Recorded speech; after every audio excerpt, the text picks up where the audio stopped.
eu fiz parte da segunda turma que terminou o chamado antigo curso ginasial, que era a quarta série ou ginasial, em Barra de São Francisco. Foi a segunda turma. Mas nesse período eu já tinha alguma noção de política. Meu irmão era um comunista que passava lá na minha casa de vez em quando e falava de alguma coisa do socialismo, da União Soviética, tudo me parecia muito estranho. E também alguns comunistas passavam na minha casa, porque iam para uma região vizinha onde tinha os poceiros de Cotaxé. Eles falavam, cumpriam uma tarefa do partido. Aquela palavra me encantava. O que era tarefa? Um ser humano ia fazer cumprir uma tarefa. Eu nem sabia que palavra era essa. Mas alguma noção, mas só oral, porque não tinha muito escrito. E a leitura que eu fiz é algo que eu às vezes fico refletindo muito sobre ela. Eu comecei a leitura com o gibi. Eu lia muito, eu lia muito. Dinheiro que depois me dava para comprar a merenda na escola, eu economizava e comprava o gibi. Então eu tinha grande quantidade, eu lia tudo. E era uma coisa surpreendente que os meninos se reuniam, muitos deles, para falar o nome dos artistas, até dos cavalos dos artistas. Né? A gente passava horas falando sobre isso. E, no entanto, não sabíamos o único herói nacional. A gente não tinha nenhuma noção de nenhum herói nacional, mas sabia o nome dos artistas que estavam na África, na América, toda uma quantidade imensa. Era a forma de leitura. E eu tive interesse, eu lia muito. Não tinha luz na minha casa, então eu lia, às vezes, com a lamparina. Lamparina, você não pode ler com lamparina que você vai ter problema de vista, mas a gente lia. Então a curiosidade era essa. Quando eu termino o ginásio, então eu já tinha uma noção mínima, já tinha participado de uma manifestação até com algo que para mim foi surpreendente, porque uma vez eu tinha um professor de matemática que ele era muito rígido, e eu nunca tive facilidade para aprender matemática. Esse professor, ele resolveu ser candidato. Ele candidatou pela UDN, a vereador na cidade. O dono do ginásio Independência era do PTB e demitiu o professor Célio. Eu, que não aprendia matemática e tinha verdadeiro medo do professor Célio, acabei juntando aqueles que brigavam para que o professor Célio voltasse. Porque eu achava que estava errado. Eu não entendia, não tinha noção de política, mas entendia que ele precisava voltar. Claro que quando ele voltasse eu continuava sem saber matemática. Mas, de qualquer maneira, é essa noção um pouco que a gente vai sentindo de injustiça. Isso eu aprendi um pouco com a minha mãe e com meus pais. Né? Com a minha mãe, principalmente, ela falava muito. Ela falava, olha, ela citava muito para a gente exemplos. Olha, Cristo, quando ele vem à Terra, ele está sempre no corpo de um mendigo, não tinha expressão pessoa com deficiência, do aleijado, de um cego, de uma pessoa louca, dos pobres, daquelas pessoas que estão caídas na rua. Então, essas pessoas, Jesus veio vestido nessas pessoas, para saber como é que as pessoas tratam ele quando está no mundo. Então, eu, com isso, acabei me acostumando a não ter preconceito. Não ter preconceito.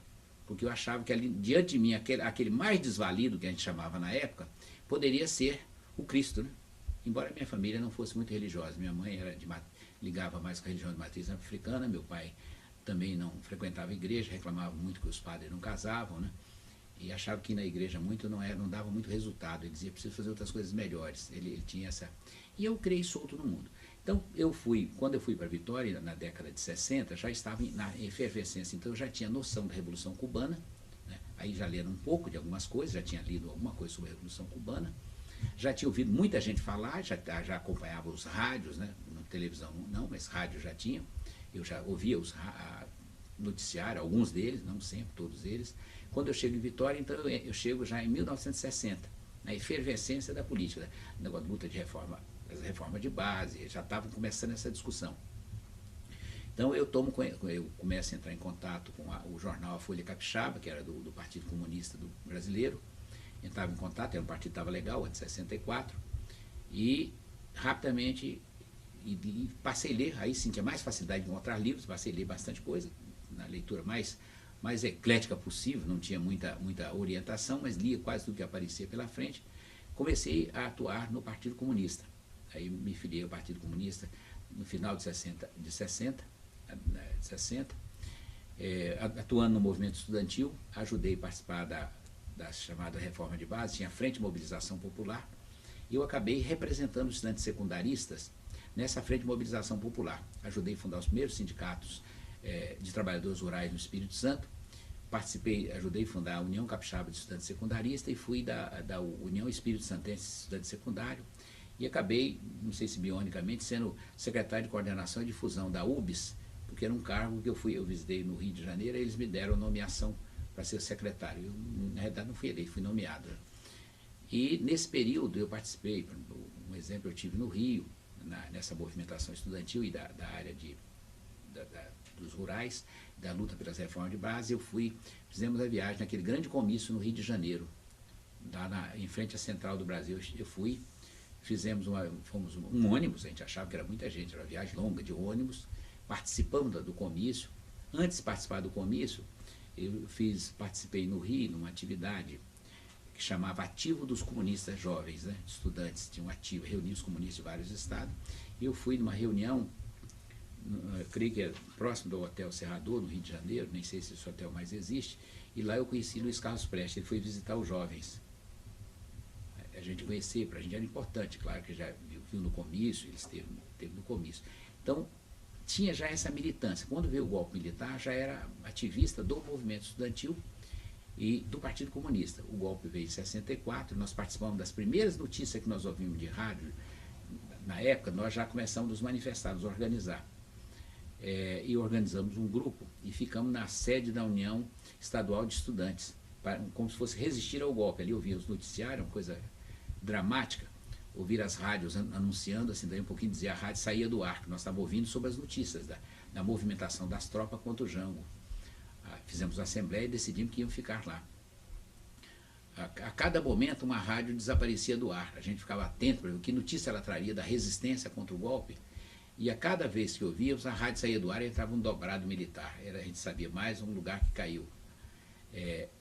Ficamos ali, fizemos a primeira manifestação contra a ditadura no Espírito Santo. Nós fizemos uma marcha da União Estadual de Estudantes Secundários, da União Estadual de Estudantes, que era o UE, fizemos uma marcha até o centro, até o Palácio, atravessamos as ruas de Vitória. Eu nunca soube de onde nós achamos, tinha um quadro negro e eu ajudar a carregar aquele quadro negro, falando assim, abaixa a ditadura. Nós condenando, eu não sabia, eu nunca soube de onde esse quadro apareceu, e nem sei por que a gente arranjou um quadro para carregar.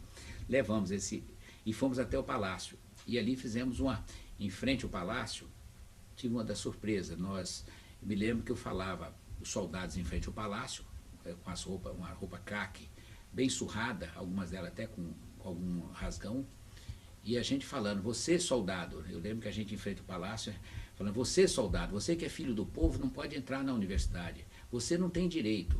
Eu nunca vou esquecer que um soldado daqueles, bem pobre, ele olhou para a gente, vocês têm razão, mas se mandar atirar, eu atiro. A gente sentiu um frio imenso, era a contradição do ser humano. Ele sabia que o que nós falávamos era verdade, mas ele tinha uma ordem superior que ele devia cumprir. O governador, depois dessa reunião com o governador faz um documento dizendo que era pela legalidade e estava ao lado do povo. Eu nunca vi ninguém contra a legalidade nem contra o povo. Nós batemos palma para a nota do governador, que estava pela legalidade e ao lado do povo. E quando descemos, esse quadro negro que nós utilizávamos, nós apagamos e escrevemos, o governador é contra o golpe. E aí, antes que a gente desse o primeiro passo, a polícia falou, isso aqui você não pode carregar isso mais. Aí que nós começamos a sentir que as palavras do governador que nós tínhamos aplaudido, na realidade, as mesmas palavras que o governador disse para nós, ele disse no outro dia, em nota oficial, dizendo que pela legalidade é com o golpe militar.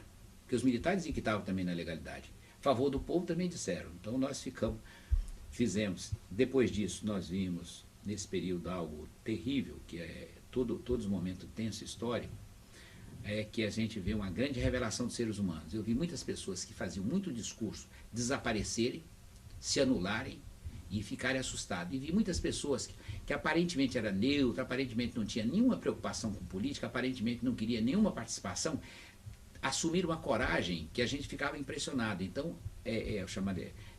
acho que esses movimentos são devoradores de homens e de caráter, como diz o Trotsky. Então eu vi muitas coisas assim, que eu encontrava a pessoa, essa pessoa vai estar com a disposição agora de ser contra a ditadura, aí você encontrava que ele estava desesperado, ele só queria cuidar da vida, eu nunca mais vou mexer com nada, e culpava inclusive o movimento. E outras pessoas, aparentemente simples, pacata, que se sentia indignado com o golpe militar. Então a gente vê essa transformação.